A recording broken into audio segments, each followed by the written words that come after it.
लोग ये कहने लगते हैं कि वेदों में राम और कृष्ण नहीं है, ये उनकी गलती है। वेदों में राम जी का नाम भरा पड़ा है और कृष्ण भगवान का नाम भरा पड़ा है, राधा जी का नाम भरा पड़ा है। जैसे भागवत में राधा जी विद्यमान है आप देख नहीं पाते, और ऐसे ही वेदों में सूत्र में ऐसा पिरोया हुआ है कि आप राम को जान नहीं पाते। और पूरी भागवत में हर जगह राधा जी विद्यमान है, लेकिन आपको कहीं भी दिखाई नहीं पड़ती। वो ऐसे सूत्र में है, जब कोई विद्वान व्याख्या करेगा तो राधा जी ऑटोमेटिक अपने आप आ जाएंगे। इसी प्रकार वेदों में सीतोपनिषद है, सीता जी का उपनिषद सीता जी है, रामोपनिषद है, राम जी है, शिवोपनिषद है, शंकर जी है। मतलब सारे जितने भी देवता हमारे राम जी हैं, हमारे कृष्ण भगवान हैं, सब वेदों में है, सब पुराणों में है, सब ग्रंथों में है। उसको जानने के लिए कला होनी चाहिए। जान कैसे नहीं पाते? अगर गंगा जी पर निबंध लिखना, एक बार गंगा जी पर एक स्कूल में निबंध लिखना था, तो उन्होंने 4 लोगों को भेजा निबंध लिखवाने के लिए। एक भेजा जिनके घर में, एक बालक के घर में मछली मारने का काम होता था, निषाद था, निषाद हो, उसको कहा कि तुम्हें गंगा की व्याख्या करनी है। और एक जो है पंडित जी का बेटा था, जिनका कथा होती थी राम कथा, उनका बेटा था, उसको लगाया कि तुमको गंगा पर निबंध लिखना। और एक थे इंजीनियर साहब और उनका बालक था, तो कहा आपको भी गंगा पर निबंध लिखना है। तो फिर तीनों लोगों ने क्या क्या लिखा? जो इंजीनियर का बालक था उसने ये लिखा, गंगा जी की लंबाई बहुत ज्यादा है, गंगा जी की चौड़ाई इतनी, गंगा जी की गहराई इतनी, उसके किनारे कच्चे हैं, वहां कहीं कहीं घाट बने हुए हैं, कहीं कहीं जो है पुलों का प्रयोग किया गया है। ये व्याख्या गंगा जी की इंजीनियर के बालक ने की। जो मछली मारने वाला था उसके बालक ने क्या व्याख्या की? गंगा जी की व्याख्या की, बड़े बड़े मछली इसके अंदर है, नाक भी है इसके अंदर, मगरमच्छ भी इसके अंदर है, और पढ़नी मछली भी है, रोहू मछली भी है, और मंगूर मछली भी है, मांगुर, सब प्रकार की मछली, झींगा भी इसके अंदर है, और इसके अंदर केकड़ा भी इसके अंदर है। मतलब जितने भी जलीय जीव होते हैं उनका काम शिकार खेलने का है, उनके सबके नाम बताए कि ये व्याख्या की। और जो है जब जो पंडित जी का लड़का था उसने व्याख्या की कि गंगा मैया को जो भगवान नारायण के चरणों से उत्पन्न हुई है, ब्रह्मा जी के कमंडल में थी, ब्रह्मा जी की साधना करके राजा भगीरथ सर्वप्रथम शंकर जी की प्रार्थना की, तो ब्रह्मा जी के कमंडल से शंकर जी ने अपनी जटाओं में संभाला, और उसके बाद में भगीरथ धरती पर प्रार्थना करके शंकर जी की गंगा जी को लाए थे और सारे भारत का उद्धार किया और अपने पितरों का उद्धार किया। तो उसने ये व्याख्या की। इसी प्रकार रामायण की व्याख्या जो आदमी जिस चरित्र का होगा, जिस कैरेक्टर का होगा, जिस परिवेश का होगा, इस कथा की व्याख्या उस प्रकार से करेंगे। तो आप ये मान लो कि जो संत महात्मा लोग होते हैं, जो पंडित ब्राह्मण होते हैं, उनका भाव रहता है लोक कल्याण का भाव रहता है। वो अगर आपको कथा सुनाते हैं तो लोक कल्याण की भावना अधिक रहेगी। लेकिन जो व्यापारिक क्षेत्र से आते हैं, जिनका व्यापारिक काम रहा हो या परिवेश रहा हो, तो उनको इस कथा में भी व्यापार दिखाई पड़ता है। तब फिर आपसे 50 लाख, 1.5 करोड़ और 2 करोड़ लेंगे और 2 साल का टाइम आपको लेंगे, तब आपके दरवाजे पर वो कथा बचने के लिए आ सकते हैं, क्योंकि वो उनका मन बसा है पैसे में, उनका पृष्ठभूमि व्यापारिक। और आपने नाम सुना होगा डोंगरे जी महाराज का, और अब नहीं पहले मुरारी बापू भी सही थे, कथा सुनाने गए, आए गाजियाबाद में, जो कुछ मिला उस जमाने में, आज की कथा बात है कम से कम 30 साल पहले की, मुरारी बापू गाजियाबाद में आए थे, उनको उस समय 5 लाख रुपए मिला था, 5-6 लाख रुपए, वो सबका सब दुधेश्वरनाथ मंदिर में दान दे गए थे, और कहा था इसे भंडारा चलता रहेगा। वो आज भी भंडारा चलता है, अन्य क्षेत्र चलता है, उस पैसा बैंक में जमा हुआ, उसके ब्याज से चलता रहता है भंडारा। और डोंगरे जी महाराज भी गाजियाबाद एक बार आए थे, जो कुछ यहाँ मिला था सब कुछ यही दान देके चले गए थे। जो संत होते हैं असली, उनको पैसे की परवाह नहीं होती, उनको पैसे का लालच नहीं होता, अब पैसा करेंगे क्या, उसका क्या करेंगे। लेकिन जो ताम झाम में रहते हैं और उनको आश्रम भी बनाना है, बहुत बड़ा 5 स्टार आश्रम बनाना है, बड़े बड़े लोगों को बुला के सम्मान करना है, काले का सफेद भी करना है, सारे काम करने हैं, तो उनको आवश्यकता होती है पैसे की। उनका काम बिना पैसे के चल नहीं सकता, इसलिए पैसे की आवश्यकता होती है, अन्यथा पैसे की काम, कोई काम पैसे का काम ज्यादा नहीं है। अगर संगीतकार हमारे ना आते तो यहाँ 1 रुपया खर्चा में कथा में नहीं था हमारी, 1 रुपया आकर के ऐसे हम तखत पर बैठ करके संपूर्ण कथा आपको सुना देते, और रुपया लेते एक, चाहे 9 दिन लगते, चाहे लगते 18 दिन। लेकिन संगीतकार के साथ में आते हैं तो एक बेचारे इनका यही व्यापार है, इनका रोजगार यही है, तो इनको देने के लिए जो खर्चा होता है छोटा मोटा, उसके अलावा यही खर्चा है।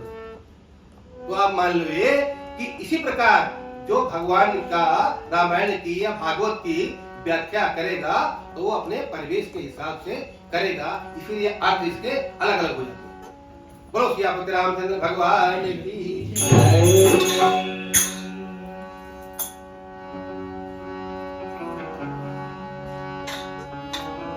तो भरद्वाज महाराज कह रहे हैं कि हे प्रभु, राम का नाम जो है, राम नाम का अमित प्रभाव है, इतना बड़ा है कि सारे संत गाते हैं, पुराण गाते हैं, उपनिषद गाते हैं इसको, और भगवान शिव हमेशा इसका राम राम करते रहते हैं, इसकी इतनी बड़ी महिमा है। तो प्रभु मैं ये पूछता हूँ आपसे, राम कवन प्रभु पूछो तो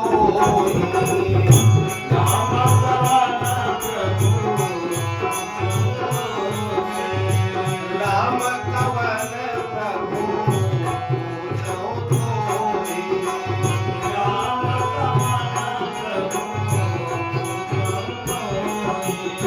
कहिया बुझाए कृपाले मोहि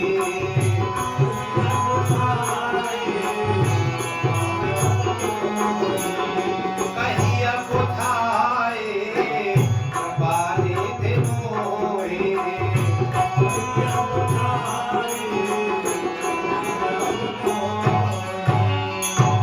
पूछा प्रभु हमारी समझ में नहीं आ रहा है कि एक राम जी तो अवधेश के कुमार हैं दशरथ जी के, और एक राम जी हैं जिनका चरित्र सारे, एक राम जी ऐसे हैं जो लोग कहते हैं कि कण कण में बसे हुए हैं, और एक राम वो है जो शंकर जी हर समय जपते रहते हैं।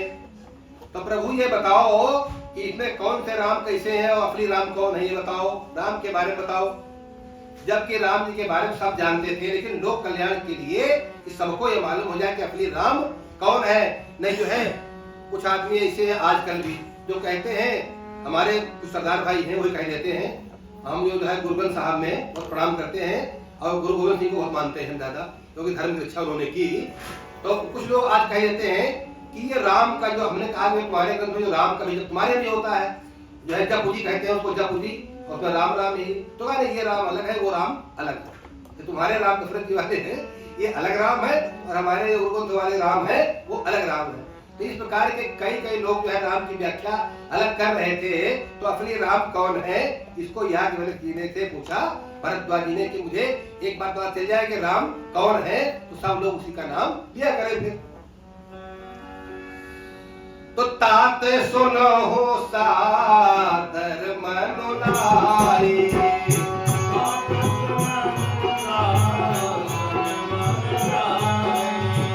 तात सुनो सादर मनुलाई,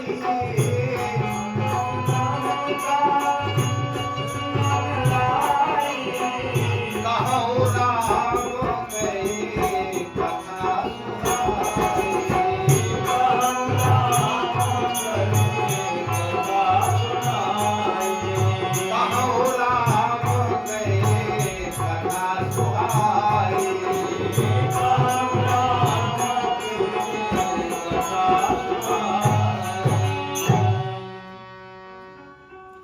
कहते हैं कि तुमने ऐसा प्रश्न किया है कि भगवान राम के बारे में जानने की इतना गूढ़ प्रश्न किया है और ऐसे किया है जिसमें तुम्हें कुछ मालूम ही नहीं।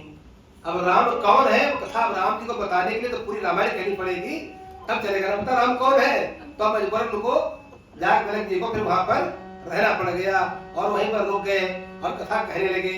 तो कहां से शुरू करते हैं?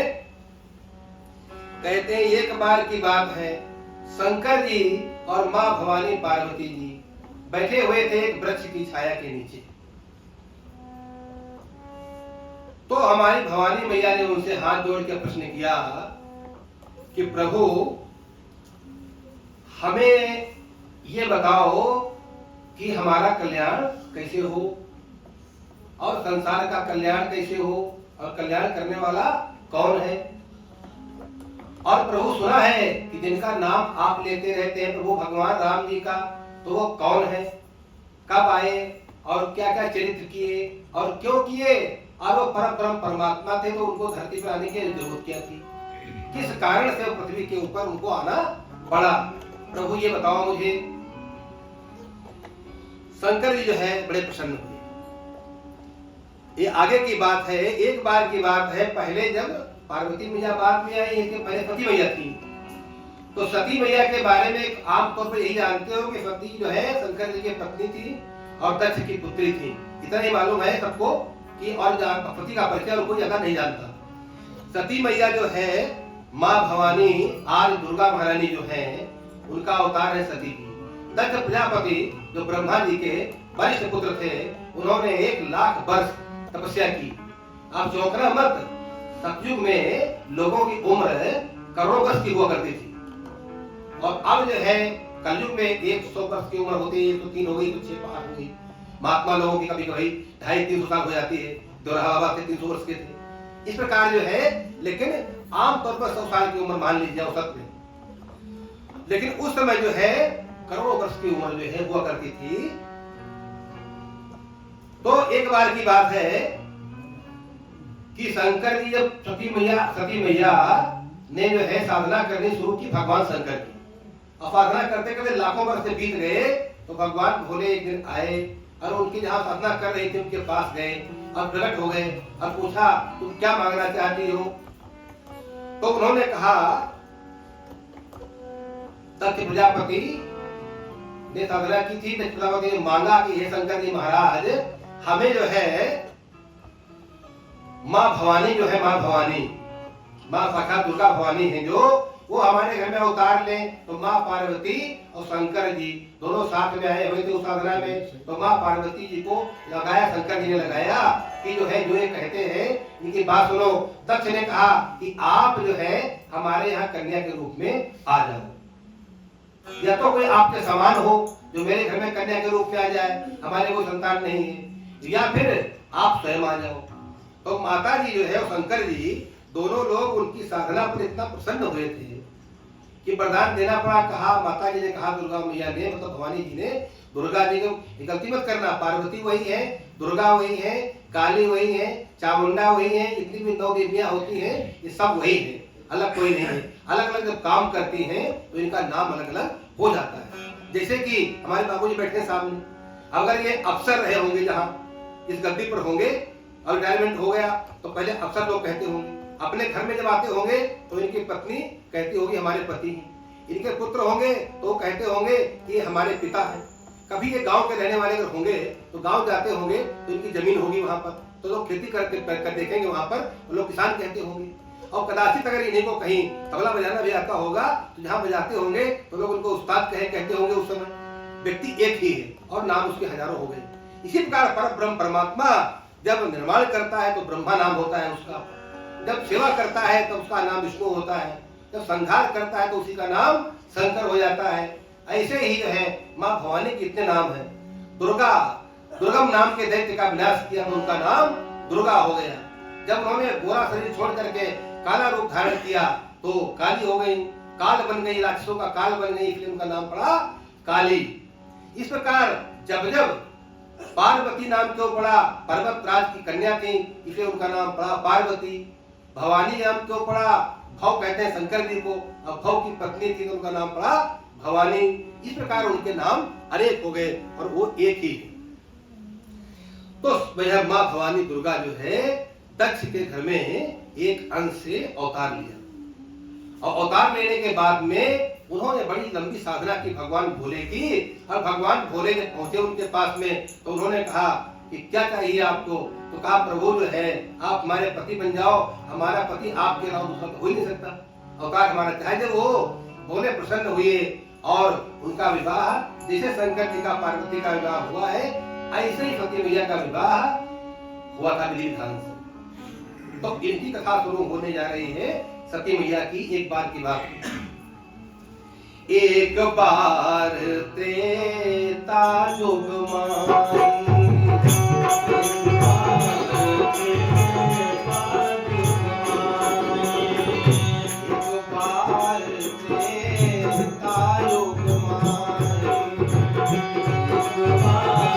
Thank you.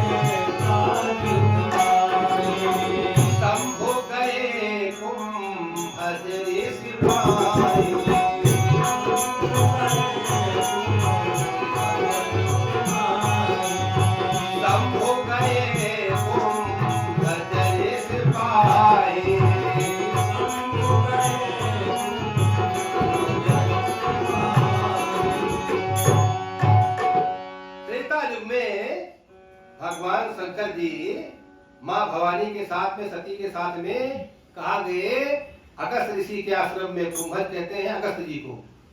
उनकी उत्पत्ति मिट्टी के घड़े से उत्पत्ति हुई थी। जिस प्रकार ये आप लोग आज देखते हो टेस्ट ट्यूब बेबी, तो आप ये जानते हो कि अरे बड़ा आधुनिक तरीका है, खोजा है वैज्ञानिकों ने। अरे हमारे यहाँ तो ये करोड़ साल पहले था।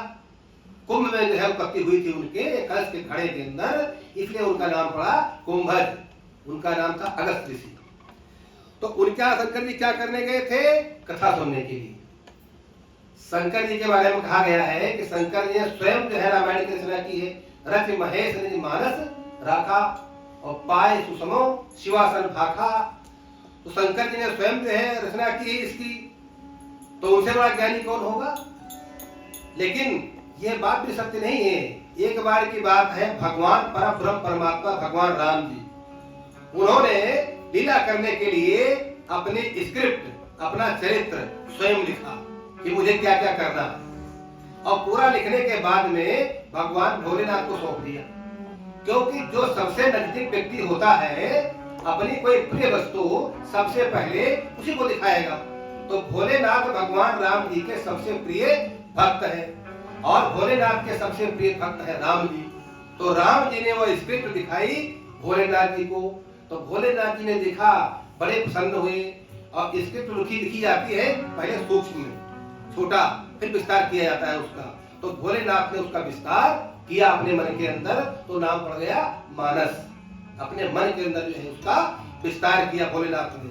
तो शंकर जी ने भगवान राम की दी हुई और राम कथा का विस्तार किया। तो उनको कथा सुनने की आवश्यकता क्या थी? तो क्यों गए वो? आपका ही कोई लिखा ग्रंथ हो, लेकिन आप उसे छोड़ दोगे, दोबारा नहीं पढ़ोगे तो भूल जाओगे उसको। आपको ही पता नहीं चलेगा कि हमने क्या लिखा था उसमें। अनाभ्यास विषम शास्त्रम, अभ्यास न करने पर शास्त्र विष के समान हो जाता है। और जो अगस्त जी थे, तो अगस्त जी भगवान शंकर के परम शिष्य थे। और अगस्त जी को राम कथा किसने सिखाई? भगवान भोले ने। तो भोलेनाथ ने देखा, सोचा कि बहुत दिन हो गए हमारा शिष्य जो है कथा कर रहा है, मैं सुन करके आऊं, कुछ कथा में सुधार है, कहीं कोई गड़बड़ी तो नहीं है, कहीं कोई गलत कथा नहीं कह रहा है। इस प्रकार जो है। और सबसे पहले एक कल्प में अगस्त जी ब्रह्मा जी के पुत्र हैं और शंकर जी भी एक रूप ब्रह्मा जी के पुत्र हैं। तो दोनों भाई हुए। तो पहले हुए हैं अगस्त जी और शंकर जी हुए हैं बाद में। तो शंकर जी छोटे भाई, तो अगस्त जी बड़े भाई। तो अपने भाई के पास गए, अपने शिष्य के पास गए और कथा सुनने के लिए गए। अलग अलग कल्पों में अलग अलग प्रकार से अवतार हुए। तो भगवान भोले और माँ भवानी दोनों लोग चल दिए कुंभज ऋषि के आश्रम में कथा सुनने के लिए। ये कथा सुना रहे हैं याज्ञवल्क्य महाराज भरद्वाज जी को, ये ध्यान रखना। तो वहां जब पहुंचे तो क्या स्वागत हुआ? संग सती जग जननी भवानी, संग सती जग जननी भवानी, संग सती जग जननी भवानी, संग सती जग जननी भवानी, पूजे से आके स्वर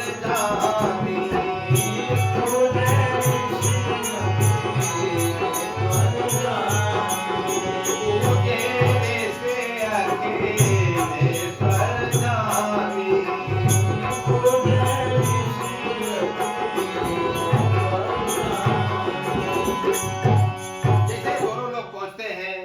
महात्मा अगस्त जी उनके दोनों के चरणों में गिर जाते हैं और दंडवत करते हैं कि प्रभु कैसे याद किया भक्त को, और बड़ा हमारा अहो भाग्य, धन्य भाग्य है जो हमारे गुरु जी हमारे दरवाजे आए। आप लोगों के भी गुरु होंगे, जब कभी दरवाजे पर आते होंगे तो कितना आपको आनंद आता होगा। ऐसे ही अगस्त को बड़ा आनंद आया और बड़े मान सम्मान के साथ में बड़ी सेवा की। उनकी पत्नी थी लोपामुद्रा और अगस्त जी दोनों ने मिलकर के दोनों की बड़ी सेवा की। और सेवा करने के बाद में तो भोलेनाथ ने कहा, अरे भैया हम तो कथा सुनने आए आपसे, देखें कि हमारा शिष्य जो है कितना योग्य हो गया है। तो कहा प्रभु आपके सामने हम क्या सुनाए? कुछ लोग ये कहा करते हैं कि कुंभज का मतलब होता है कुंभ, कुंभ का मतलब होता है घड़ा, यानी उनके पास ज्ञान कितना था? घड़े के समान। और शंकर जी है समुद्र, तो शंकर जी पर समुद्र के समान ज्ञान था, ये लोग जो है कह देते हैं अगस्त जी को। ऐसा नहीं कहना चाहिए। अगस्त जी जितना गुरु विज्ञानी होता है और गुरु अपना अगर प्रेम में आ जाए तो सारा ज्ञान जो है उड़ेल देता है शिष्य के ऊपर।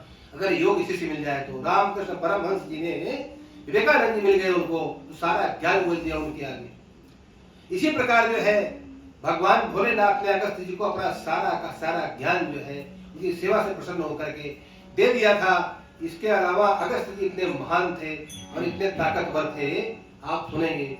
एक बार की बात है कि अगस्त जी महाराज बैठे हुए थे और देवासुर संग्राम हुआ तो राक्षस बहुत सारे मर गए, कुछ भाग गए तो समुद्र के अंदर छुप गए।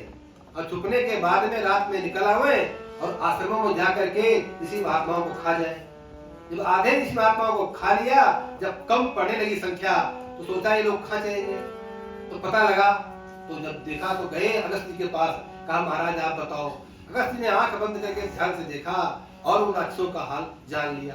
तो उन्होंने क्या किया कि देवराज इंद्र को बुलाया और उनके सामने ही पूरा समुद्र जो है सूक्ष्म रूप से उसको पूरा का पूरा पी गए समुद्र को। और समुद्र को पीना कितनी कितनी जो है अटपटी बात लगती है, लेकिन जो हमारे संत महात्मा हैं वो इतने पावरफुल हैं, विराट ब्रह्म को अति सूक्ष्म कर दें और अति सूक्ष्म जगत को विराट ब्रह्मांड कर दें। कैसे? आपने देखा होगा बरगद का वृक्ष कितना विशाल होता है और बरगद के वृक्ष का आप देखोगे उसके अंदर जो दाना होता है, बीज होता है उसका, वो इतना छोटा होता है कि सरसों के दाने 10 के बराबर, 10 दाने कर दो सरसों में तो एक दाना छोटा इतना होता है। उस इतने छोटे दाने में विशाल वृक्ष का सारा कलेवर छिपा होता है। इतना ये सूक्ष्म जो है विशाल हो जाता है। और ऐसे ही अगस्त महाराज ने जो है पूरे समुद्र को जब पी लिया सूक्ष्म करके, तो उसे हुआ क्या, सारे राक्षस दिखाई पड़ने लगे और देवराज इंद्र ने सारे राक्षसों को मार दिया। और उसके बाद में जो है तुरंत जो है अपनी विद्या के द्वारा पूरे जो है उसका भवन कर दिया और फिर पूरे समुद्र का जो भर गया, तभी से समुद्र खारा हो गया। पहले खारा नहीं था, पहले मीठा था, फिर खारा हो गया क्योंकि उल्टी की तो खारा हो गया। खारा हो गया इसीलिए समुद्र का जल पिया नहीं जाता। समुद्र का जल प्रणाम करते हैं, उसको मान सम्मान करते हैं, लेकिन उसे पीते नहीं कोई। पिएगा तो भर जाएगा पेट के अंदर नमक, उससे ये नुकसान कर जाएगा, तो पिया नहीं जाता है। तो इस प्रकार जो है अगस्त जी इतने पावरफुल थे। इसके अलावा एक बार की बात है कि मेरु पर्वत और मंदराचल, तो ये लोग रहने वाले हैं, हमारे कलाकार लोग वहीं के रहने वाले हैं। विंध्यवासिनी माता जी यहाँ रहती हैं मिर्जापुर में, वहीं के रहने वाले हैं। तो वहाँ जो पर्वत है विंध्य पर्वत है। तो विंध्याचल पर्वत जो है बहुत विशाल था, बहुत ऊंचा और बहुत लंबा था। तो नारद जी गए वहां बैठ करके और कहने लगे, तो नारद जी जो है हर जगह जाते थे। तो विंध्याचल पर्वत ने बड़ा मान सम्मान किया नारद जी का, क्योंकि जो पर्वत होते हैं या जो ये पेड़ होते हैं, इनके सबके अंदर जीव होता है। और ये बात हम कहेंगे तो झूठ लगेगी आप लोगों को, ये पंडित जी क्या जाने, लेकिन हमारे भारत के महान विद्वान हुए हैं, उनका नाम था जगदीश चंद्र बसु। उन्होंने रिसर्च करके बताया था कि पेड़ पौधों में जान है, लेकिन पुरस्कार नहीं मिला उनको नोबेल का। और वो नहीं मिला इसलिए नहीं मिला क्योंकि उनके पास मशीन नहीं थी सिद्ध करने के लिए। थ्योरी बताया था थ्योरी में, लेकिन वो थ्योरी आज भी कायम है। और उसके बाद लाखों वैज्ञानिकों ने रिसर्च किया और सिद्ध कर दिया कि पेड़ों के अंदर जान होती है। एक पत्ता पेड़ होता है छुई हुई का, आपने देखा होगा, जैसे उसकी तरह उंगली करोगे सिमट जाएगा और उंगली हटा लोगे तो फिर जो करते हो जाएगा। ये क्या है? संवेदनशीलता है उसके अंदर। तो प्रत्येक पौधे के अंदर भी, पत्थरों के अंदर भी देवता होते हैं, प्राण होते हैं उनके। अगर प्राण न होते तो आपने देखा होगा पत्थर बढ़ते रहते हैं और बढ़ करके ऊपर गोल गोल से टुकड़े ऊपर से गिरते रहते हैं। तभी ये हिमालय में पता नहीं कितने हजारों टन गवर्नमेंट ने ढो ढो करके पूरे देश बना दिया, लेकिन पहाड़ जाकर था खड़ा, सब नहीं पड़ता। जितना खोदते हैं ये उतना बढ़ जाता है, उतना बढ़ता रहता है, वृद्धि होती रहती है पर्वत में।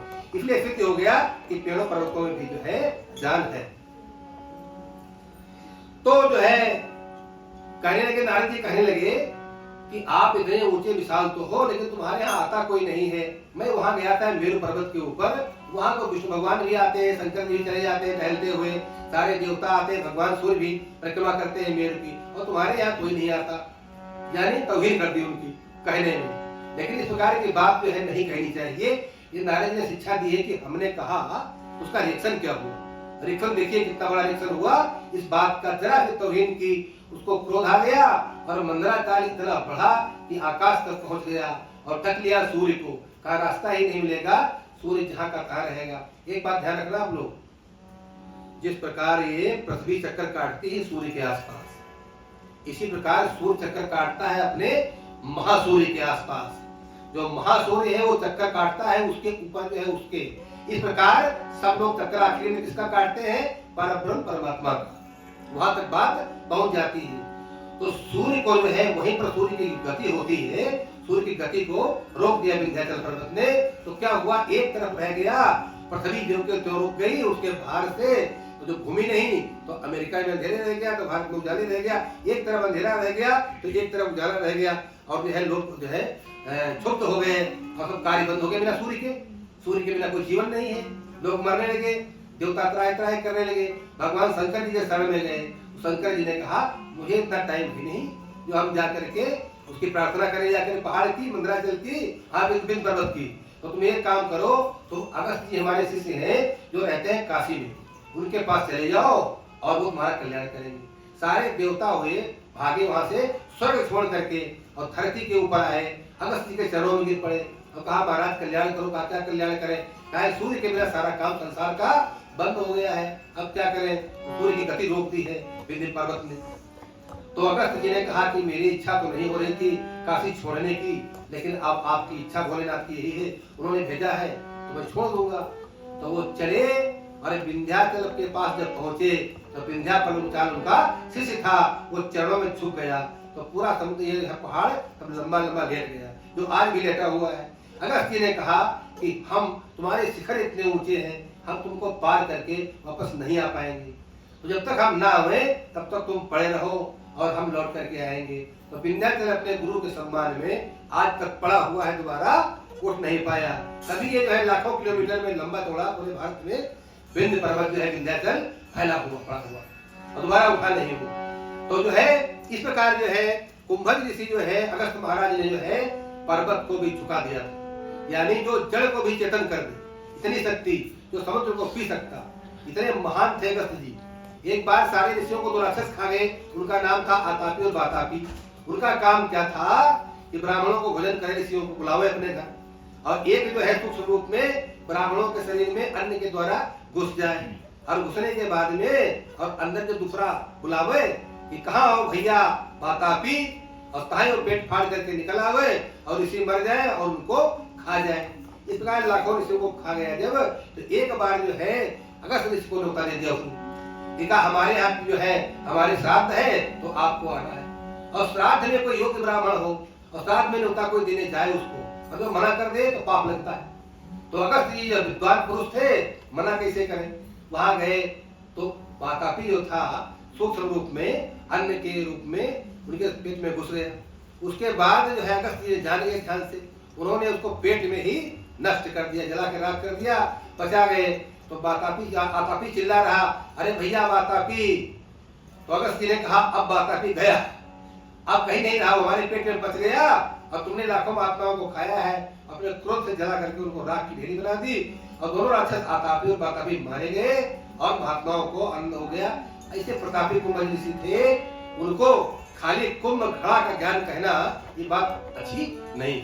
जो प्रवक्ता ये अगस्त को झूठा बताते हैं वो अच्छी समझ नहीं।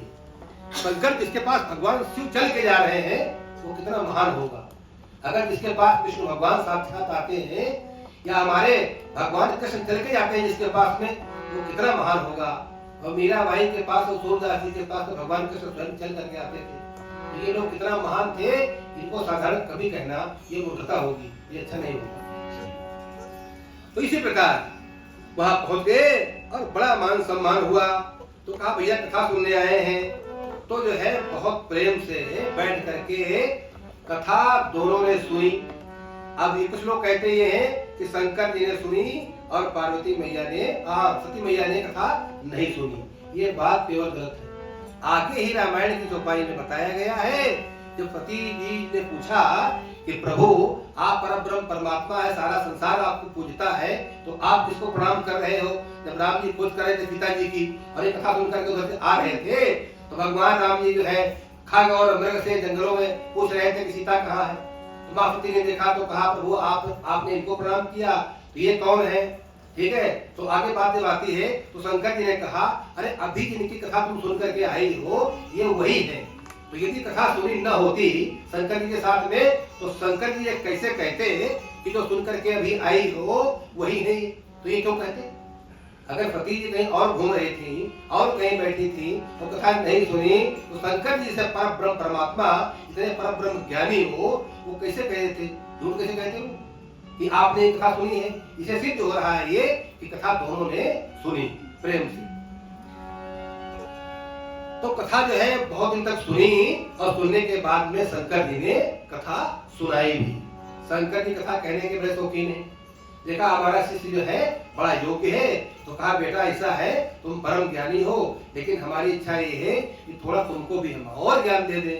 तो अगर तुम महाराज चरणों में गए प्रभु सुना तो बड़ी अच्छी बात होगी। तो भोलेनाथ ने भी उनको कथा वहां पर सुनाई। जो ज्ञान उनके पास नहीं था या कम था और विस्तार हो गया अगर इसके पास में। अरे कहते सुनत शब्द है, कहते भी और सुनते भी। कहते माने कहा और सुनते माने सुना। अरे कहते सुनत रघुपति गुण गाथा, कहते सुनत रघुपति गुण गाथा और कछु दिन तहाँ रहे गिरनाथा।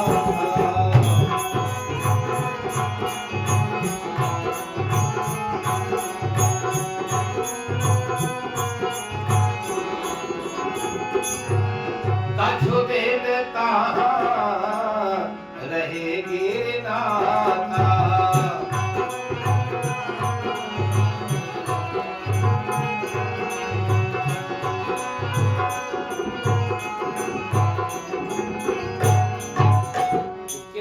मुनि से विदा मांगते हैं कि हे परब्रह्म परमात्मा अब हम आपसे विदा चाहते हैं।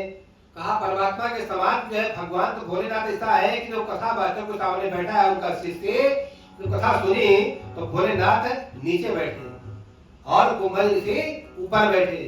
अपर ब्रह्म परमात्मा नीचे बैठा है और उनके शिष्य गुरु जो है शिष्य उनके ऊपर बैठे हैं। तो कथा वाचक चाहे वहां कोई छोटा हो चाहे आपसे महाज्ञानी हो लेकिन उसके नीचे अगर आप कुछ जानने गए हैं तो उसके नीचे ही बैठना चाहिए। यानी अपनी प्रेम से प्रश्न पूछो उससे ऊपर अगर बैठोगे तो आपको कुछ ज्ञान प्राप्त नहीं होगा। बाबू बैठे सामने हमसे बहुत परम ज्ञानी होंगे, हमसे उम्र भी ज्यादा, हमारी उम्र 56 साल की इस समय है, बाबू जी कम से कम 70 साल और परम ज्ञानी है। ये कथा सुनने आए हैं तो हमसे नीचे है थोड़ा। तो कहने का मतलब ये है कि कथा सुनने भोलेनाथ भी गए भगवान शंकर जी त्रिपुरारी तो वो भी चरणों में बैठे अपने गुरु के। ये शिक्षा है, गुरु नहीं शिष्य कहने के उस समय गुरु हो गए क्योंकि आप सुन रहे हो किसी से गुरु कौन है तो ज्ञान देता है तो ज्ञान शंकर जी उस समय ले रहे हैं कथा सुन रहे हैं इसलिए वो गुरु की पदवी में बैठे थे उस समय। कथा सुनी उसके बाद विदा मांगी और कहा कि अब हम अपने घर चलना चाहते हैं। तो कहा प्रभु हम कौन है आज्ञा देने वाले आपको, हम कैसे आज्ञा प्रभु दें, आप और रुको। तो कुछ दिन और रुके उसके बाद में दोनों लोग विदा मांग करके ऋषि से और ऋषि चलते वक्त रोने लगे कि प्रभु अब हमारा अहोभाग्य कब होगा दोबारा जो आपके दर्शन फिर हमारी कोटि पर होंगे, हम तो धन्य हो गए। और जब शंकर जी सुनने के लिए आए थे उस समय शंकर जी को देखने के लिए सारे ऋषि जंगल के दंडकारण्य के सारे वहीं पर इकट्ठा हुए थे। सब लोगों ने कथा सुनी थी आनंद से। तो चल दिए। अरे मुनि सन पिता अरे मांगी त्रिपुरारी, मुनि सन पिता मांगी त्रिपुरारी, चले भवन संग दक्ष कुमारी,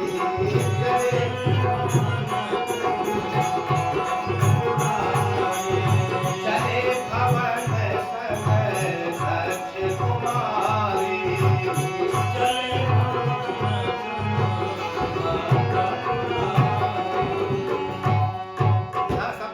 दक्ष कुमारी, कुछ विद्वान ये कहते हैं कि जब कथा माता जी ने नहीं सुनी तो पहले उनको भवानी कहा गया और बाद में उनको दक्ष कुमारी कहा गया।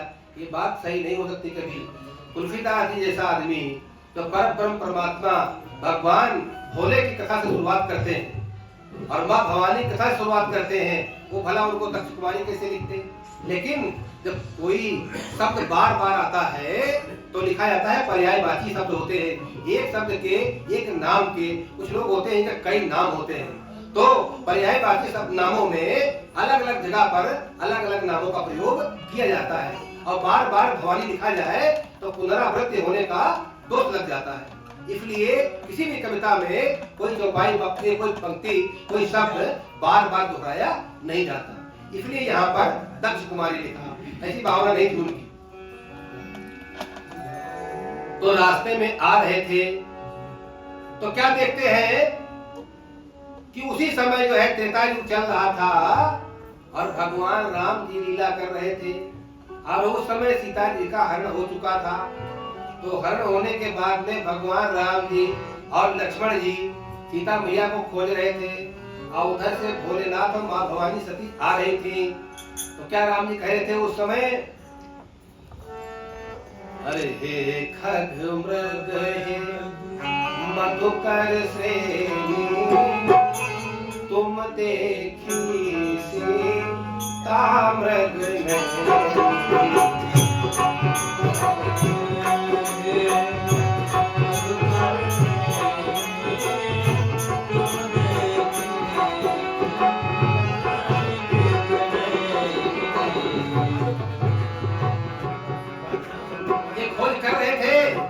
काफी जो है निकल पर भोलेनाथ ने दूर से ही, काफी दूर से ही निकले और वहां से दूर से ही प्रणाम किया, सिर झुकाया, मन में प्रणाम किया। और सती मैया जान गई कि भोलेनाथ ने इनको प्रणाम किया है। सती मैया पूछती हैं भोलेनाथ से, कहा प्रभु, पहले मन में जो है सोचा उन्होंने, वो कथा और है, कथा सुनाऊंगा आपको और दूसरी इसी से मिलती जुलती होगी कथा थी कहां से। यहाँ माता सती ने क्या किया, एक बार की बात है, विष्णु भगवान की पूजा करते हैं शंकर जी रोज। तो विष्णु सहस्त्र नाम से पूजा करते हैं तो एक एक फूल चढ़ाते हैं, एक एक नाम पर कमल का फूल विष्णु भगवान चढ़ाते हैं, शंकर जी की पूजा करते हैं शिव सहस्त्र नाम से। तो पूजा कर रहे थे तो भोलेनाथ ने परीक्षा लेने के लिए पहुंच गए कि मैं देखूंगा विष्णु भगवान हमारे कितने भक्त हैं। मजाक शंकर बहुत करते हैं, शंकर जी बड़े भोले हैं लेकिन बड़े ही मजाकिया हैं। तो मजाक करने के लिए पहुंच गए और मजाक कभी कभी भारी पड़ जाती। तो मजाक क्या किया उन्होंने, एक फूल उसमें से निकाल लिया, चुरा लिया है, हटा लिया वहां से। अब भगवान विष्णु ने जब पूरा पढ़ा और पढ़ने के बाद में एक मंत्र रह गया आखिरी वाला, तो फूल लगे ढूंढने तो फूल कम पड़ गया, जबकि उन्होंने 1000 गिन के रखे थे। अब कम पड़ गया तो इतनी जल्दी अगर फूल लेने कहीं जाए तो पूजा भंग हो जाए, तो जाए कैसे।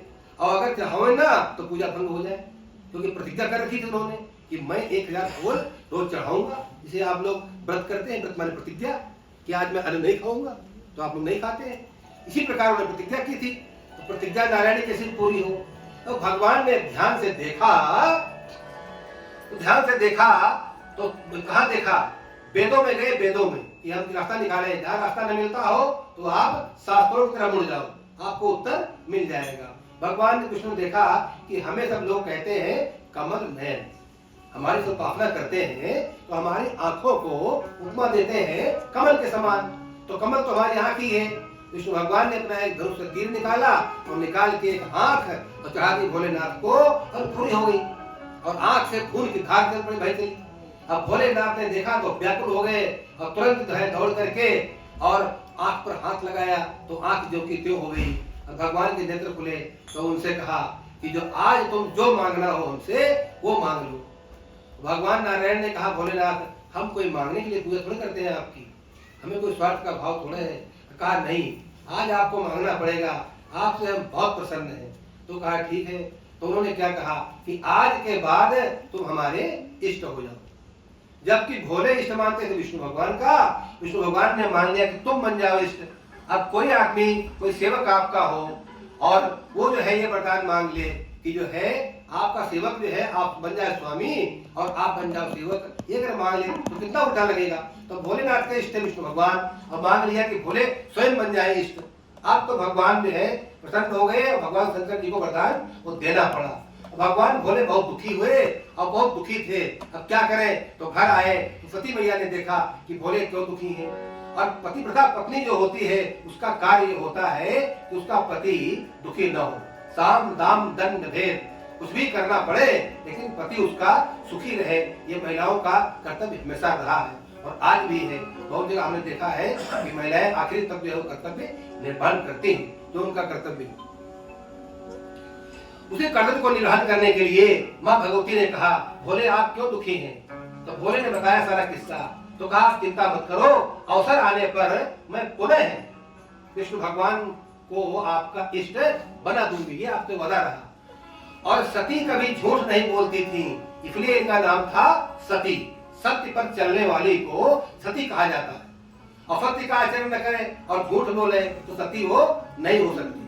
तो यहाँ उन्होंने जो है, आगे लोग ये कहते हैं कि सती झूठ बोली, सती जी कोई झूठ नहीं बोली, ये कथा आगे बढ़ेगी।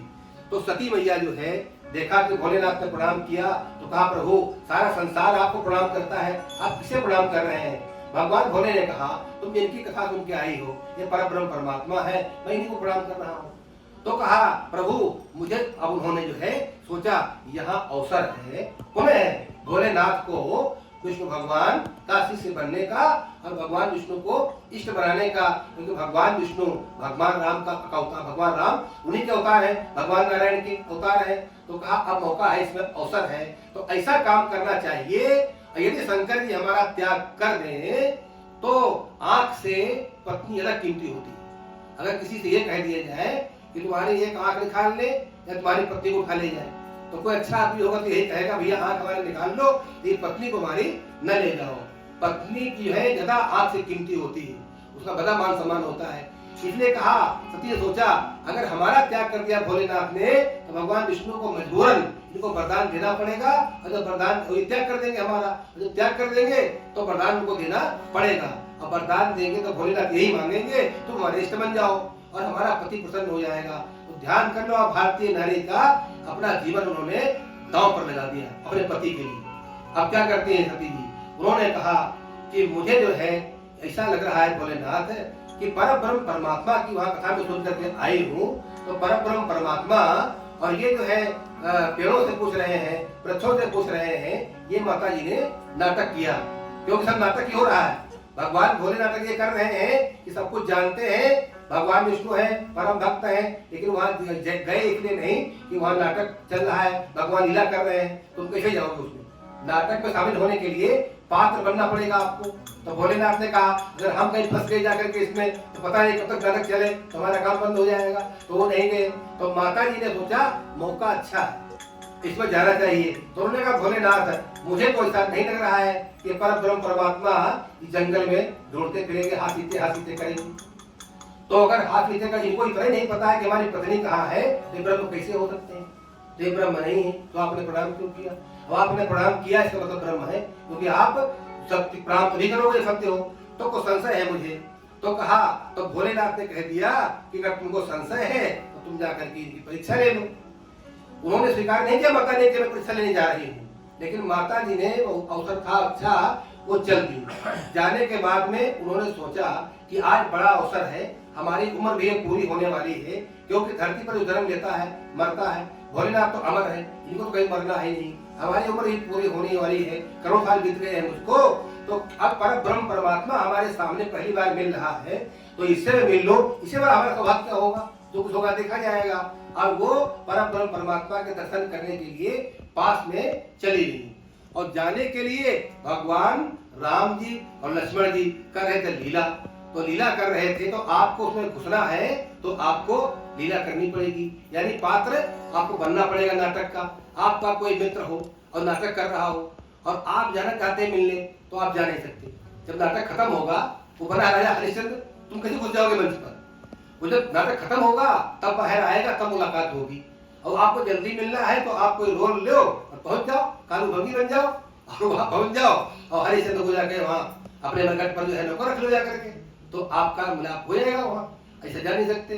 तो क्या किया माता जी ने सोचा कि सीता जी इस समय नहीं है, जो खाली होगा, जो पात्र खाली होगा उसका तो रूप बनाएगा आदमी, जो नाटक में जगह नहीं होगी क्या बनाएगा उसका? तो वहां तो सब तो राम जी तो थे ही, लक्ष्मण जी थे। वो चाहती तो कौशल्या का रूप भी बना सकती थी। तो पति जानती थी अगर मैं कौशल्या बनी तो हमारा त्याग राम जी मतलब हमारा त्याग भोलेनाथ नहीं कर सकते। हम कौशल्या बन के जाएंगे और वहां परीक्षा लिया तो हम पुणे जाएंगे तो भोलेनाथ हमारा आदर करेंगे, हमारा त्याग नहीं कर सकते हो। लेकिन सीता का रूप अगर मैंने बनाया और ये पात्र भी खाली है, जगह भी खाली है, तो सीता जी का तो हरण हो चुका है, जगह है खाली, इस पात्र में हम प्रवेश कर सकते हैं तो भगवान के निकट पहुंच सकते हैं। और भोलेनाथ हमारा त्याग कर देंगे तो विष्णु भगवान को इस त्याग के कारण कि भोले ने पत्नी का त्याग कर दिया तो वरदान देने पर दूर हो जाएंगे, और जब वरदान देंगे तो उनके इष्ट हो जाएंगे, तो हमारे पति प्रसन्न हो जाएंगे और हमारा जो होगा वो देखा जाएगा। और उन्होंने सीता का रूप बना करके भगवान के पास पहुंचती हैं और पहुंच करके वो आगे आगे चल देती है। भगवान ने जैसे देखा उनको, माता ने कुछ नहीं कहा, सती मैया ने न कुछ पूछा और न कोई बात की उनसे और न कुछ कहा। राम जी ने देखा तो राम जी ने पूछा उनसे, ये कहा कि हे माता जी जो है आप जो है अकेले कहाँ जंगल में फिर रही हो और भोलेनाथ कहाँ है? तो फिर कुछ नहीं बोली, वो बोली कुछ नहीं बोली और आंख बंद करके बैठ गई वहीं पर। भगवान ने अपने कई रूप नाना प्रकार के ही राम रूप में उनको दिखाया। और रामचरितमानस रामायण कहा गया है, रामचरितमानस अति गूढ़ है ये। अगर इतनी सरल हो तो कोई भी आदमी इसकी कथाओं को समझ जाएगा इससे, तो ये बहुत गूढ़ है, लेकिन ढूंढे उत्तर इसे मिल जाता है। इसमें एक चौपाई आगे है सबसे आखिरी में, वो चौपाई क्या है? शिव सम को रघुपति व्रत धारी,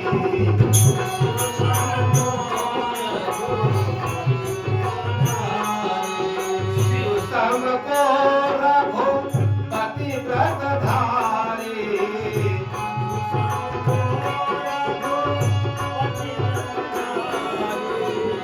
बिनु आख तजी सती अस्तारी,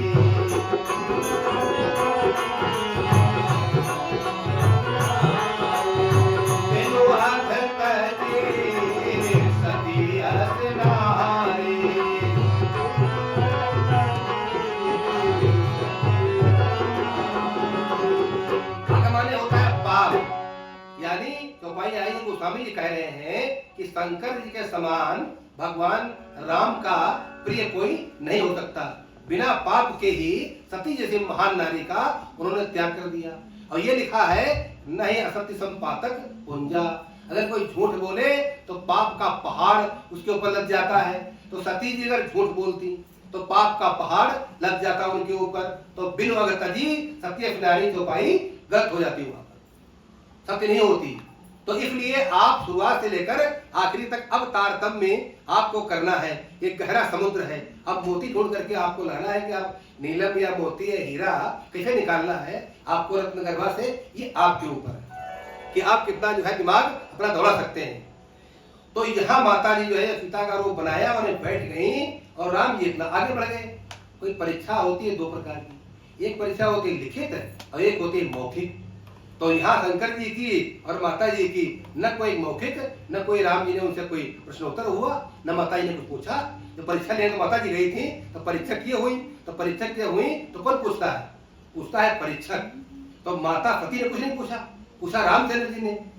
जो परीक्षा मतलब परीक्षक है, मतलब जो परीक्षा लेने गया है, या आपके कोई मास्टर आते हैं परीक्षा लेने के लिए, बाइबा लेने आते हैं, बड़े बड़े ऊपर के आते हैं अधिकारी शिक्षा वाले, तो उनको आप बाइबा में बताते हो, पूछते हो। तो यहाँ तो सती जी ने कुछ पूछा ही नहीं, जो कुछ राम जी ने कहा सुन लिया, पूछा कुछ नहीं। तो ये तो मौखिक भी नहीं हुआ और लिखित रूप में कुछ लिख करके पूछा नहीं और न कुछ लिख करके दिया, तो परीक्षा यहाँ कहाँ हुई? तो कुछ परीक्षा नहीं हुई। और उसके बाद में जब राम जी आगे बढ़े तो सती मैया ने अपने मन में उनको प्रणाम करके और वहां से चल दी। और शंकर जी के पास जब पहुंचती है तो शंकर जी ने कहा कि भाई कैसे परीक्षा आपने ली? तो क्या कहती हैं? अरे कछु न परीक्षा लीन गोसाई,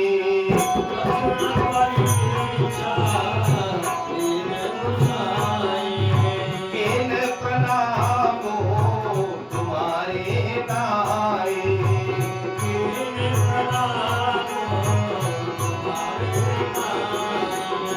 किन प्रणामो तुम्हारे नाई,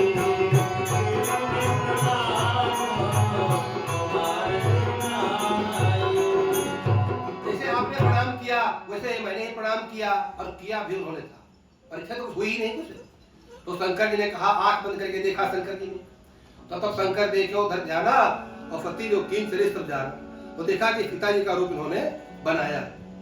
तो तुरंत उन्हें संकल्प किया कि यही तन भेंट सती अब नाही और शिव संकल्प कीन मन माही।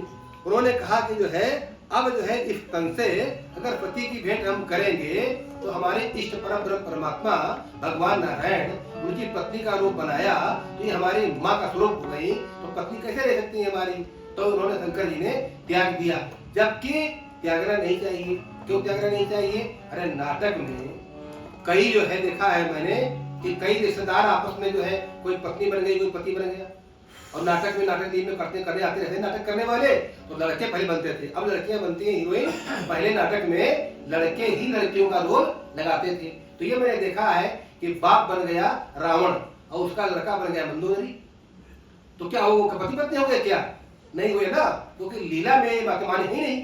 कोई फिल्मांकन में फिल्म में कोई हीरो हीरोइन पति पत्नी हो जाते हैं, लेकिन नहीं है वो कोई हीरो पति पत्नी थोड़े है, वो कहीं किसी दूसरे की पत्नी है, वो किसी दूसरे की है, लेकिन अपना रोल निभा दिया खाली। इसी प्रकार जब सती जी ने नाटक में रोल अदा किया, वहां पर जाओ तो उनको पाप कैसे लगा? तो उनको न तो पाप लगा न दोष लगा और नहीं लगा। लेकिन भगवान शंकर जी को ये मौका मिल गया कि मौका अच्छा है इस समय, जो हमारे प्रभु इष्ट जो है कमल का फूल की जगह आंख से दी थी हमारी, और हम आज तक इष्ट मानते हैं। हम पूजा पाठ छूट गई हमारी, अब इष्ट हमारे जो है वो हम उनके इष्ट बन गए, तो हम उनकी पूजा कैसे करें? तो पूजा कर नहीं पाते, शंकर जी दुखी थे। अब शंकर जी को मौका मिल गया, तुरंत संकल्प किया और तुरंत त्याग कर दिया कि अब सती का इस शरीर से मिलन नहीं होगा।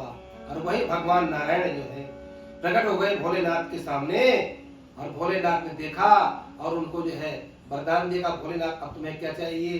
तो कहा कि प्रभु किस बात पर वरदान? तो कहा आपने जो है अपनी पत्नी का त्याग कर दिया, हमने तो आपका ही त्याग किया था, जो चाहो वरदान मांग लो। तो भोले ने कहा कि तुम हमारे इष्ट बन जाओ, और तुरंत कह दिया भगवान ने कि राम जी तुरंत कह दिया कि एव मस्तु। अब तभी शंकर जी यहाँ सती आश्रम पर आ गई, सती जी बैठ गई और शंकर जी अपना समाधि में लग गए। ये बहुत दिन तो मौका मिला नहीं था, बहुत दिन शंकर जी को पूजा पाठ करने का, और जैसे इष्ट बने भगवान उनके, और तुरंत उनकी समाधि लग गई और अपना राम राम जाप करने लगे। अब यहाँ तो खैर आगे कथा आप सब लोग जानते हैं अच्छी तरीके से कि पति का त्याग हो गया। उसके बाद में उनके पिता ने यज्ञ किया, और यज्ञ करने में जो है उनका जो है अपमान किया। अपमान क्यों किया? ब्रह्म सभा में एक बार जो है दक्ष को बन गए, वो प्रजापति बन गए ब्रह्मा जी का, और मिल गया उनको। वो शंकर जी भी वहां पर आए हुए थे, तो दक्ष पहुंचे, नेता पहुंचते हैं बाद में। मीटिंग कोई हो रही हो तो बड़ा नेता होगा तो बाद में जाएगा, तो दक्ष जो है बड़े नेता थे, तो वो बाद में गए। शंकर जी उनको देख करके नहीं उठे, तो उनको जो है क्रोध आ गया कि हमारा दामाद जो है ये नहीं उठा मुझे देख करके, और सारे देवता खड़े हुए। तो उनको जब बहुत ज्यादा कुर्सी मिल जाती है तो आदमी को अहंकार आ जाता है, तो कुर्सी का अहंकार आ गया दक्ष का कि हम प्रजापति हैं, सारे देवता हमारे अधीन हैं, और ये हमारा दामाद ही नहीं उठा। तो जो है उनको क्रोध लग गया शंकर पर, भगवान भोले पर, और कहा आज के बाद जो है हम इनको भाग नहीं देंगे यज्ञ में। और उन्होंने एक यज्ञ पहले किया, वाजपेयी यज्ञ, उसमें भी नहीं बुलाया शंकर जी को, शंकर जी सहन कर गए। दोबारा फिर यज्ञ किया, इसी का नाम था बृहस्पति 100 नाम का यज्ञ किया, और फिर नहीं बुलाया, और फिर नहीं बुलाया। तो शंकर जी की जो समाधि लगी हुई थी, बहुत दिन बाद जब टूटी समाधि, तो माता जी पहुंचती हैं उनके पास में। माता जी तो जानी गई कि हमारे पति का कार्य हो गया, तो हमारा कार्य पूर्ण है, हमारी उम्र भी पूर्ण है, तो हमें चलना चाहिए। तो उन्होंने कहा कि प्रभु ये आकाश में जो विमान जा रहे हैं, कहाँ जा रहे हैं? तो कहा तुम्हारे पिता यज्ञ कर रहे हैं, और उसमें हमको बुलाया नहीं, तुमको बुलाया नहीं। तो कहा पिता के पास तो जाओ, बिना बुलाए ही चले जाओ। तो मान्यता है कि अपने पिता का कन्या जा सकती है बिना बुलाए, दामाद भी जा सकता है, ससुराल में बिना बुलाए जा सकता है। तो हम और आप चले। शंकर जी ने कहा चले जाते, जा सकती है कन्या, बात सत्य है आपकी, लेकिन जहाँ कोई द्वेष न मानता हो। अब तुम्हारे पिताजी जो है दक्ष, वो हमसे द्वेष मानते हैं, ब्रह्म सभा में जो है उनको अपमान लगा, और हमारा अपमान कर दिया उन्होंने, श्राप भी दे दिया, यज्ञ में भाग भी नहीं दिया मुझे, और हमसे द्वेष मानते हैं। तो अगर हम चलेंगे तो हमारा कल्याण नहीं होगा। तो कहा भोलेनाथ अगर आप ले जाओ तो मैं चली जाऊं, बहुत दिन से जो है मैं नहीं गई हूँ। तो भोलेनाथ ने कहा वहां जाओगी तो अच्छा नहीं होगा। लेकिन माता जी को तो सब पता था, क्योंकि दुर्गा जी की पावर आप जानते हैं अच्छी तरीके से। आपको एक उदाहरण दे दूं, एक बात पार्वती जी मैया के गणेश जी रक्षा कर रहे थे, और शंकर जी जाने लगे तो गणेश जी ने जाने नहीं दिया उनको। तो शंकर जी ने गुस्से में आकर के, जानते थे नहीं कौन है, तो लड़का तो बाद में जान पाए, और पहले दिन गए थे, और पहले दिन वो आए थे गणेश बन करके, तो गर्दन काट दी उनकी, कहा कि हमारे घर में रोकता है तू मुझे। तो गणेश जी जब मृत्यु हो गई तो माता जी ने सुना जब, तो उनको क्रोध आ गया, तो अपनी शक्ति से उन्होंने लाखों महाभयानक काली का रूप बनाया, सारे संसार का भक्षण करने लगी, त्राहि त्राहि मच गई तीनों संसार में, सारे देवता भागे फिरे, और सारे देवता ने प्रार्थना की, किसी की प्रार्थना उन्होंने नहीं मानी। और भगवान शंकर जी कांप रहे, विष्णु भगवान कांप गए और ब्रह्मा जी कांप गए डर के मारे, का क्या होना चाहिए। तो विष्णु भगवान बड़े बुद्धिमान हैं, उन्होंने कहा इनके गुरु है नारद जी, इनको बुलवाओ, तो गुरु के सामने कोई भी चेला कितना गुस्से में हो शांत करेगा क्रोध। तो गुरु को बुलवाओ, तो नारद जी को बुलवाया गया, और नारद जी गए, जैसे गए वैसे क्रोध छोड़ करके, और नारद जी को प्रणाम किया माता जी ने, और कहा गुरु जी कैसे आना हुआ। तो कहा कि आप शांत हो जाओ, इतना विनाश आपने कर दिया है, अब शांत हो जाओ, सारे देवता परेशान हैं, त्राहि त्राहि मची हुई है आपकी शक्ति से। तो कहा कि ऐसा है गुरु जी, एक काम कह दो भोलेनाथ से, हमारे बालक को जीवित कर दे हमारे बालक को, तभी ये रुकेगा सब प्रलय काल। अगर हमारा बालक जिंदा नहीं हुआ तो प्रलय काल सब विनाश कर दूंगी, सारा कुछ बचेगा नहीं, प्रलय हो जाएगी, सारे कोई ब्रह्मांड नहीं बचेगा, नष्ट हो जाएगा सब। इतना पावर था। तो शंकर जी ने जो है गणेश जी को जिंदा किया, जिलाया उनको, तब माता जी का क्रोध शांत हुआ। इतनी पावरफुल थी वो। तो वो ये नहीं जानती थी कि हाँ ये राम जी हैं, ये नहीं जानती थी क्या वो। तो जो लोग ये मानते हैं कि सती जी झूठ बोली, तो ये बात केवल गलत है। सती जी ने केवल अपने पति को वापस उनका इष्ट दिलाने के लिए उन्होंने ऐसा कार्य किया था, अपने पिता के यहाँ जाने की जिद की, और वहां पर कहीं उनको मालूम था परिणाम, और देखा यज्ञ में जो है भाग वहां पर नहीं मिला। बहनें सारी मुस्कुरा रही देख करके, अरे इनको बुलाया नहीं गया, और तब भी ये आ गई यहाँ पर। और माता ने मान सम्मान किया, तक्ष ने कोई सम्मान नहीं किया। देखा, सती ने देखा कि कोई वहां पर भाग नहीं शंकर जी का, उनको क्रोध आ गया, और उन्होंने अपने योग अग्नि के द्वारा अपने प्राण भेज दिए परम ब्रह्म परमात्मा के यहाँ, और उनका शरीर गिर गया। अब रामायण में ये लिखा है कि उन्होंने अपने शरीर को भस्म कर दिया, राख का ढेर कर दिया। अगर आप लोग ये मान लोगे कि राख का ढेर हो गया, तो आप ये बताइए कि 52 शक्तिपीठ जो बनी हुई है, जब शंकर जी ने कंधे पर माँ पार्वती के और माँ सती की लाश को लेकर जब घूमे रोते हुए, तो भगवान विष्णु ने चक्र से कहीं गर्दन काट दी, कहीं हाथ काट दिया, कहीं पैर काट दिया, काटते जहाँ जो अंग गिरा, तो 52 शक्तिपीठ पूरे भारत के अंदर बन गई, जो आज मौजूद है। आप लोग जाते होंगे, देखा होगा, लिखा होता है कि यहाँ टकना गिरा, यहाँ पैर गिरा, यहाँ फला अंग गिरा, यहाँ हमारे नैमिषारण्य में सीतापुर में माता रानी का हृदय गिरा हुआ था, हृदय जो ललिता देवी, आप लोग कभी गए हो तो देखा होगा आपने। तो यदि आप इसका जो शब्दार्थ लिखा है, इस शब्दार्थ पर आ जाओ कि यहाँ पर लिखा है कि उनका शरीर जल के राख का ढेर हो गया, तो शक्तिपीठ कहाँ से आई। तो ये मान लो जैसा लिखा है इसमें वैसा है नहीं, क्योंकि रामचरितमानस अति गूढ़ा, ये अति गूढ़ है, इसको समझना इतना आसान नहीं है। भगवान की कृपा होगी तभी आप जान पाओगे। आप ये बताओ कि रामायण का स्तंभ है भगवान शिव और माता सती, जहाँ से कथा की शुरुआत होती है। अगर सती झूठ बोलती तो रामायण का स्तंभ ही गिर जाता, इसका खंभा इतना कमजोर हो तो नींव कैसे रखी जाएगी। जब पहला ही पात्र रामायण का अगर झूठा हो जाता, तो आप बताओ ये रामायण कैसे चलती आगे, नहीं चलती ना। लोग कहते अरे पहले पात्र सती झूठी है जब, तो क्या इसमें रामायण क्या रखा है, कोई नहीं पढ़ता। लेकिन ऐसा नहीं था, तो उन्होंने अपने प्राण का त्याग कर दिया, और मरते समय उन्होंने भगवान राम से वर मांगा था कि प्रभु हम हमेशा शंकर जी की पत्नी ही बने। अरे सती मरत हरिशन वर मांगा,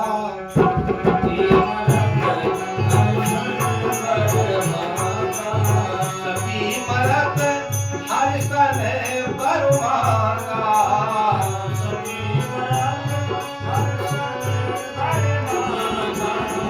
जन्म जन्म सेवा पद अनुरागा,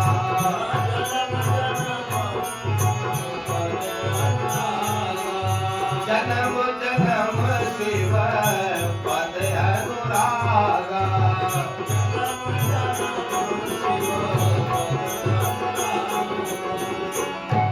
भगवान राम अगर माँ सती झूठ बोलती हैं तो माँ सती को भगवान राम ये वरदान कैसे देते? और सती मैया कौन से मुंह से वरदान मांगती? वरदान तो वही मांग सकता है जो किसी की भक्ति करता हो, किसी की साधना करता हो, किसी के बारे में जानता हो, उसका परम मित्र हो, उसी से कुछ मांग सकता है। और सती जी परीक्षा लेती तो भगवान राम से तो नाराज हो जाते कि हमारी परीक्षा लेने आती है तो वर कैसे देती हो?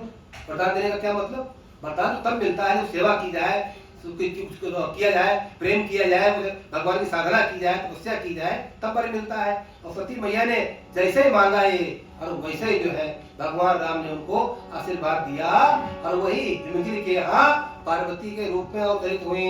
वो सती मैया की समय जो है पूरा हो गया है।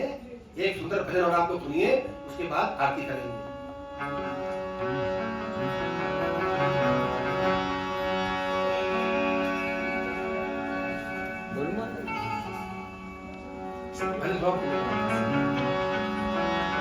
मेरी भावा धारो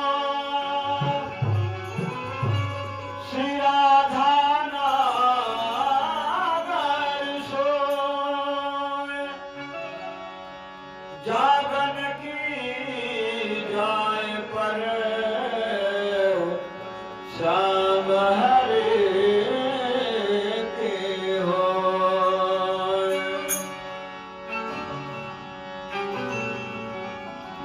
सुंदर है नाम राम का, सुंदर है नाम राम का, सुमिरन तो कीजिए। सुंदर है नाम राम का, सुमिरन तो कीजिए।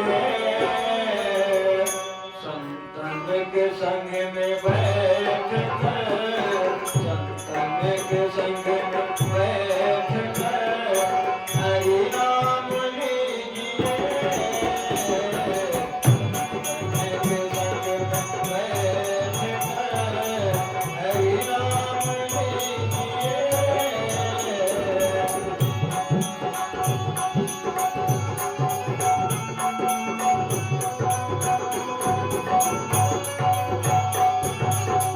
मिलता है बड़े भाग से, मिलता है बड़े भाग से सत्संग हरि कथा।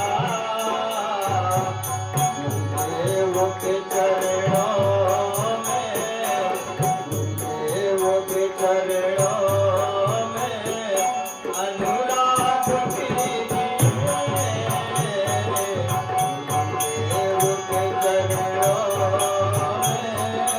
अनुराग कीजिए।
कथा कल होगी।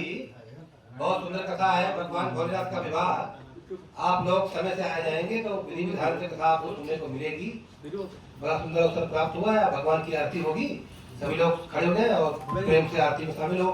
तैयार तैयार है आरती? हाँ नहीं आए। आइए बहन जी आइए, करो अपने दूल्हे।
सब लिया सब बजाने वाला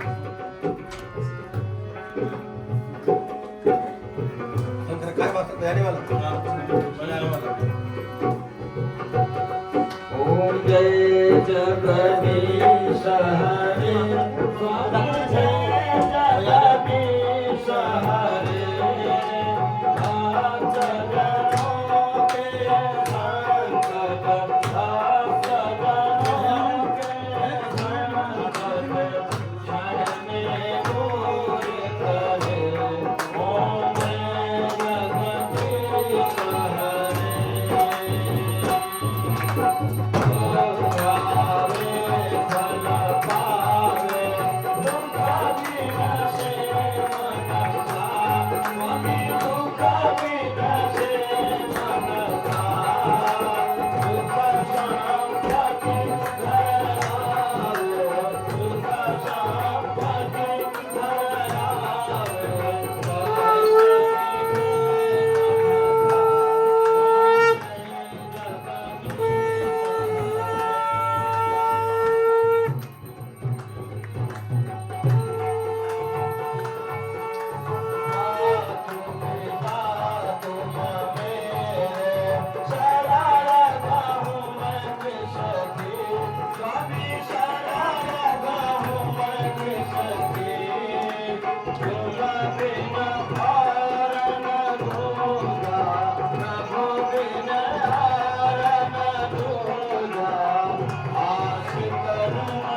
प्राणियों में सद्भावना हो, विश्व का कल्याण हो। हर महादेव। सनातन धर्म की जय। खत्म कर दूं? जय हो। बंगुरा बंगुरा तो